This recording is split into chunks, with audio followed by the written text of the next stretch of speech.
Jason, getting hit by ransomware is a lot of no fun. One way you can reduce the lot of no fun experience is to actually simulate an actual attack to know what that would be like should that happen. And I believe you're doing exactly that with Pentera. Explain. Our focus is the attacker's mindset.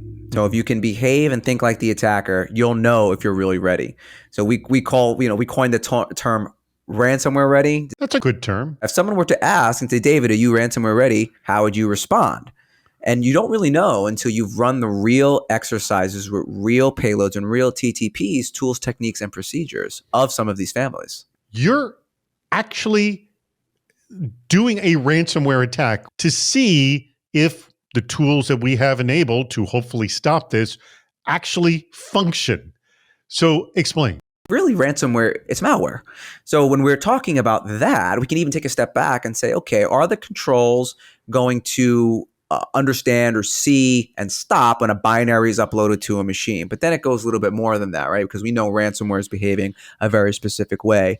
Are the controls and processes procedures going to find when that binary injects itself into the memory space of another running process, when it starts to enumerate files? These are all possible points to stop this from happening. 100%. If your tools are working. Correct. If they're working, and hopefully they're not in monitor mode or something like that. It's good to know to find out when I'm running a Pentera test than to find out what it actually happens. Absolutely. And it's important to note that you want to do it safely, right? So we don't encrypt the actual files. We're going to make copies of those files. By the way, does anyone ever run a test and get green lights across the board the first time they do it, or not a chance? It varies, man. And that's what's the beauty about working in this type of industry and in this position, is that every environment's different.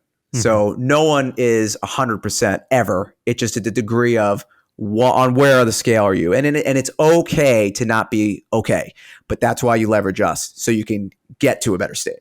So if you want to actually emulate a ransomware attack in your environment, and this is kind of cool to be able to do it to see if actually everything's working, check out Pentera's ransomware ready technology, and you can have it essentially sort of play itself out and see what your tools are doing in reaction to a sort of emulated ransomware attack. Anyways, to be able to see that information, to learn more, just head over onto their site to pentera.io.